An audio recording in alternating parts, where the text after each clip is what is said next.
think we can start. All right then. 22 is not a bad number. I can see we are now 22, and I think it's well. Good afternoon. Good afternoon. Good afternoon, Hafsa. How have you been? We're doing good, you said. Okay. Yes. So today we are going to go through short presentation. I'll give most of the time for Q&A because I do not want to speak a lot, yet I haven't spoken into your pain. And secondly, we have an hour from 2 to 3 so that we can make use of it. Normally, online engagements, when they exceed an hour, people get bored and they start switching off. They leave on logins for formality, which I don't want. That is why I feel. That's why I feel we should use only an hour so that we can. I think we can start. Hello, I think we can start.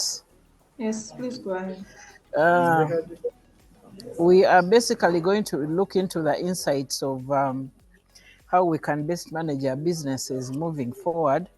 As the topic says, when you sent me an invitation, it was very clear what exactly we do wanted. And it talks about principles and fundamentals for small businesses. Ideally, fundamentals could be for almost everybody, but here we are putting more emphasis on small businesses. But before I dive into the issue, this is just about the organization. What are we meant to do, or what is our mandate? To assess, collect, and account for central government revenue. This includes the non-tax revenues you see, like driving permit fees, like stamp duty, and we also provide advice to government on matters that are policy related. Then our vision is basically a transformation revenue service for Uganda's economic independence. Then mission, why are we here, is to mobilize revenue for national development in a transparent and efficient manner. All this cannot be done if we don't have values. Our values are very clear: professionalism in all we do, integrity in the systems and processes and in the human resources, then patriotism, the love for your country. This is where the gist of the matter is. As a small business, a woman who has a small business, what is your obligation when I'm relating it to tax? You have a number of obligations. One, and the first one, is to register for taxes. This is a process where you acquire a TIN, that's a tax identification number, because this is a number that is going to identify you on a tax register.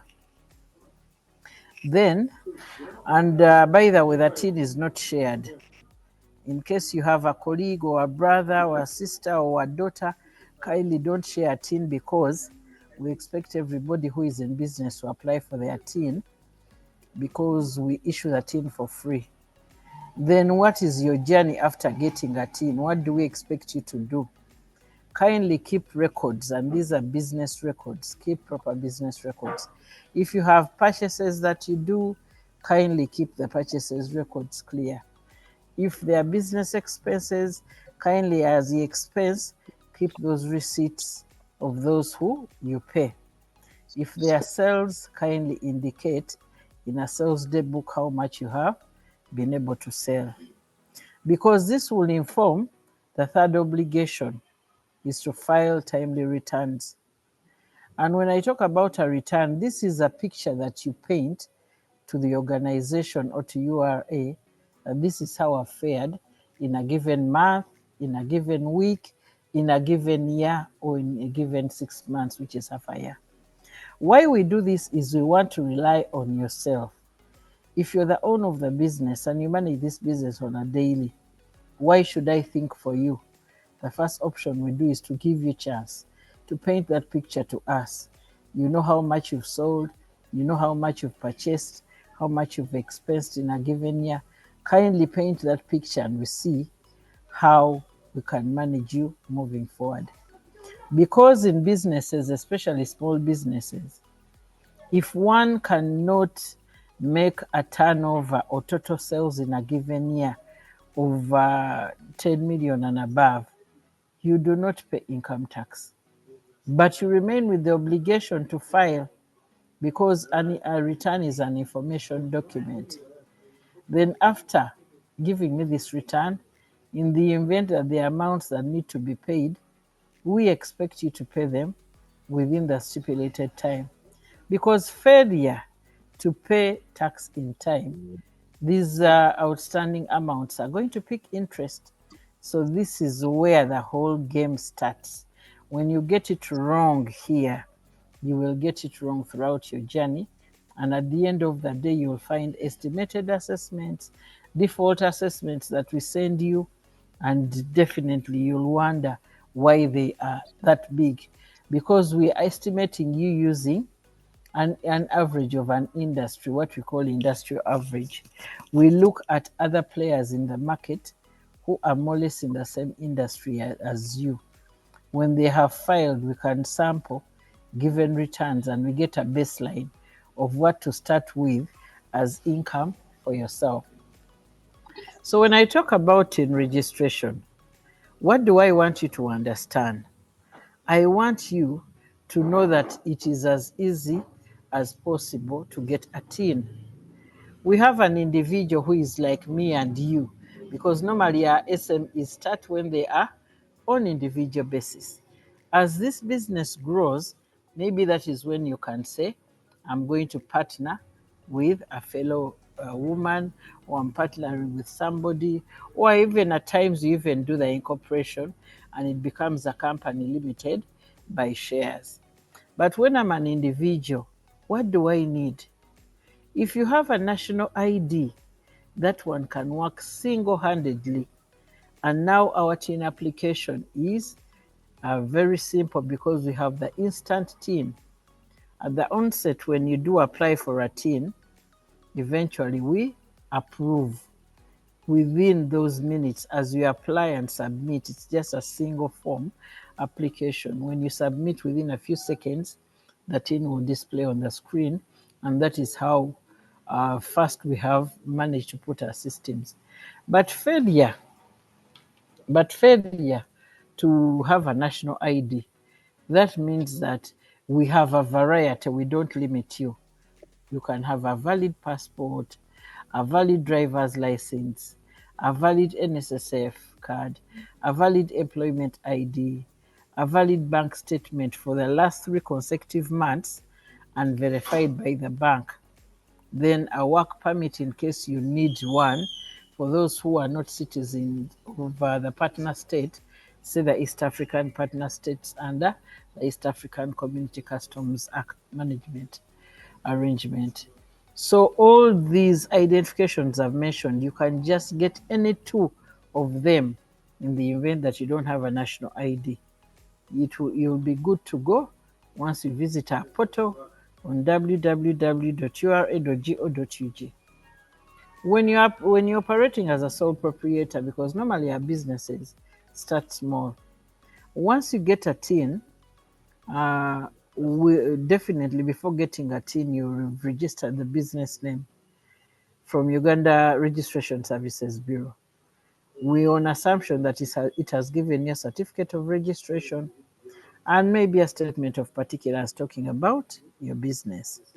So all these put together are into business formalization.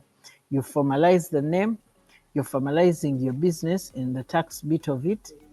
Then at times you could even choose to register as a company. Here, when you register as a company, we need company form 20 that became company form 20 that was initially company form 7, and a certificate of incorporation and directors. Once directors don't have TINs, we do apply for them as we applied for the individuals, or you can even use a group registration form to address the application of the company plus the directors that follow through. At times, as I said, it could be a partnership. And if it's a partnership, we have a partnership deed. This is a document that governs the operations of the partnership. What will be the profit sharing ratios? That is also there, but it's an optional document. Then we have the statement of particulars, also enshrined there. Then we have the instant tin for individuals. This is what I was talking about. This is just a step by step. As you visit our portal on www.ura.go.ug, that's a home page, you will see an icon where you'll click on domestic taxes. When you click on domestic taxes on your left hand side, you will see where there are a number of fields. Look for TIN application, then instant TIN link, then click on it. Then ideally at the end of the day, you'll select individual. You fill in your NIN, that's the national identification number. When you fill it in well and put in your date of birth, it will capture the details from the NIRA database, because we are now interlinked with NIRA, and it will auto-populate the other details of yours, your names, and all the other details you need to. So you will only need to verify whether actually what it has auto-populated is right, as in the names and marital status. Ideally, you need to tell us what happens to you. Then you select what kind of income. Is it business income? Is it rental income? Masterclass training Why? on what? Kindly mute. On Kindly listings mute of your mic. Kindly mute your mic. So you select the source of income. Then you tell us physically where is this business located, because we need to know when we need to do these voluntary checks where we need to come and check on you. Where will we find you? Then the contact details, we need your email and we need your phone number. Once in a while, we call you to know whether everything is going on well. And in case there's an outstanding, we normally call you and verify. Then you select your notary robot, then you click submit. Your TIN will be displayed on the screen. Even a message will come on your mobile number, the one you have put there. So that's how far we've gone with registration. So this is just to let you know that when you register for taxes, Uganda Revenue Authority maintains a fiscal year, or the budget year, for to say. And these are the 12 months. And this runs from 1st July to 30th of June. Reason why we maintain this year is the government uses this such a year for financial reporting and budgeting. That's why we need to align whatever we do to what government does, because that's where we draw our mandate of assessing, collecting, and creating accountability to whatever we have collected. But what is in there for you here to know? Once you have started the journey, you need to know that when it comes to returns, we would expect 2 returns from you. That's the provisional return and the final return. And when is the provisional return due? If you're an individual, a provisional is due after the first 3 months of the financial year. And that's by 30th of September. Because my financial year starts on 1st July, by 30th of September, that's the 3rd month, I expected you to have pushed in your provisional return in URA, and this is done online via our web portal. Do it via your account with TIN and password as you log in. Then the final return comes after 6 months when my year ends. When the year ends on 30th June, for example, now we are running the year 2024-2025. It's going to end on 30th June. When that year ends, I give you 6 months into the following year to wrap up whatever you've been doing this year, so that you can be able to send me the final income